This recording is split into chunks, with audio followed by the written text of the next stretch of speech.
Hello everyone, today we're going to talk about a weird and bizarre transformation of the American continent based on old maps from the 16th to the 19th century. So there are many similar definitions of what a map is. This is just one of those, a description of the earth or some particular part thereof projected upon a plane superficies, describing the form of countries, rivers, situation of cities, hills, woods, and other remarks. Single maps are often included within a bundle of maps comprising a geographical atlas. We're going to look at some very old maps. The general opinion of today's scientists is that cartographers of the past were some sort of practical jokers. Here is what National Geographic says: inventing cities, mountains, and monsters to fill the empty spaces on maps is a centuries-old tradition in cartography. This is very similar to how the appearance of the old maps was explained to me when I went to school. Obviously, some of the older maps have purely decorative meaning in our today's life. Do we think that maps served decorative purposes back in the day when GPS systems were not available? I believe at the time of their creation, those maps were nothing but a useful tool upon which the lives of seafarers and other navigators depended. Saying obvious things is ridiculous, but maps were always used for navigation prior to the emergence of GPS. Under certain circumstances, they are being used nowadays. And for that, they have to be as accurate as possible. Accuracy does not include making up lands, rivers, cities, and other objects. Clearly, there could be a bad apple cartographer now and then. If there was only one person creating maps, it could be easy to fool people with false information, but as the history shows, there are multiple people contributing to the creation of the maps in the past, and when you have thousands of ships sailing the world, it would not take long for the truth to come out. This is preposterous to think that cartographers and map makers of the past would willingly place any false information on a map. First of all, it would not take long for one of those seafarers sent in a flimsy wooden ship to explore some fantasy world created by a malicious cartographer to come back. I could only imagine what a captain of some ship who spent a couple of years at sea would do to such a cartographer.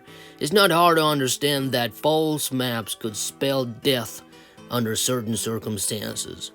And secondly, it is simply bad for business. Who would buy your maps if they cannot be used for their only purpose? How long would you use a GPS which is 50 miles off or simply displays non-existent roads?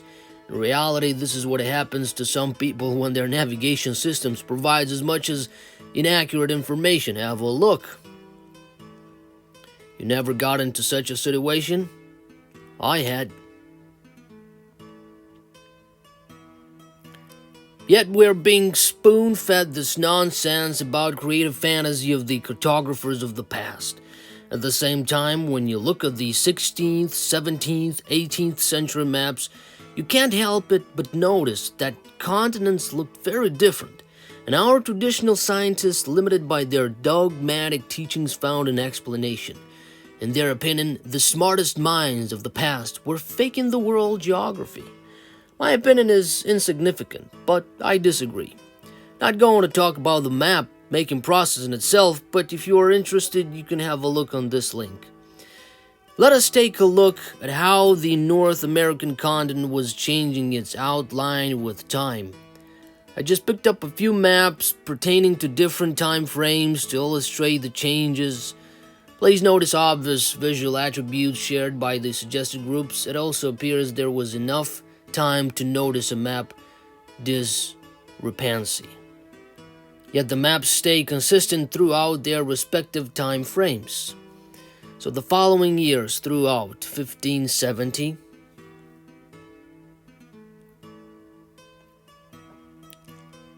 1611, 1630,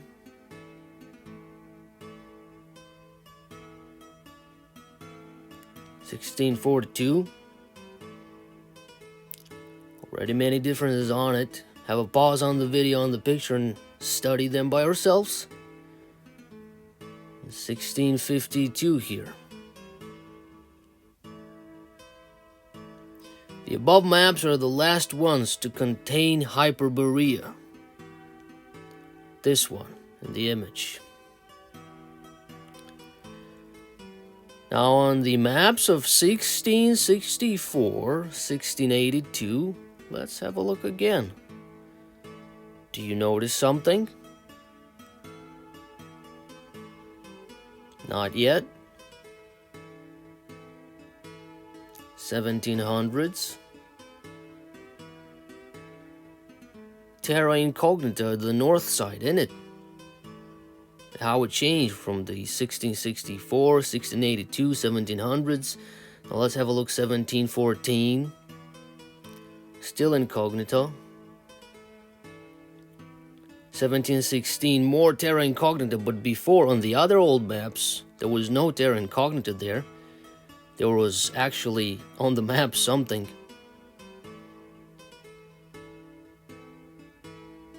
Again, so much land and knowledge and cities and rivers lost in the north side.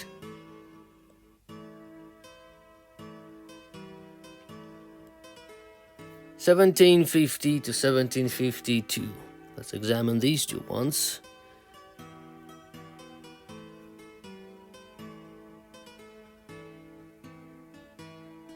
(1762), two different ones.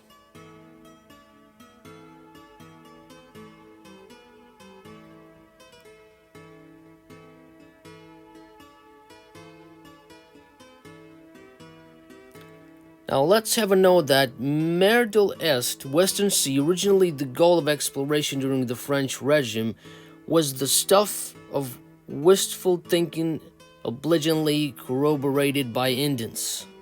Initially thought to be an inland sea somewhere west of the Great Lakes, it gradually blended in imagination with the Pacific. Enjoy the official version. Now, what we have on 1772 to 1785.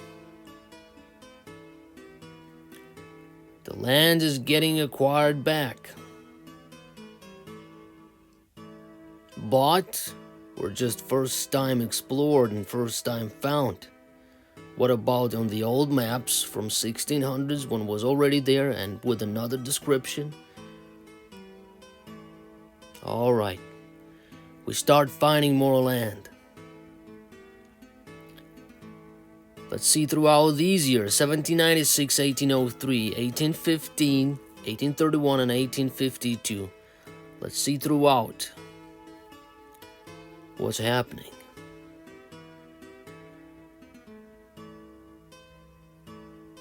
Of course, obviously.